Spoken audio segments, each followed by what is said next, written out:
नमस्कार, माझे नाव अस्मिता महेंद्र दिवेकर. मी आज तुम्हाला माझ्या पप्पांविषयी 2 शब्द सांगते.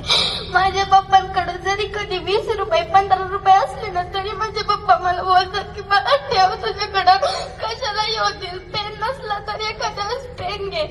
एक दिवस माझा एका परीक्षेत 2रा नंबर आला आणि मी माझ्या पप्पांना बोलले की पप्पा माझा 2रा नंबर आला.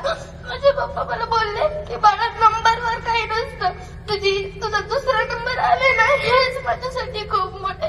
मी माझ्या पप्पांसाठी एवढंच म्हणेन, बाप माझा स्वाभिमानी बाणा, बापा कण खर कण त्याच्या काळजात सुद्धा लाजळूच संवेदना, त्याची पहाडाची छाती त्याचे हृदय गुलाब, त्याच्या घामाच्या थेंबांना हिऱ्या मोत्याचा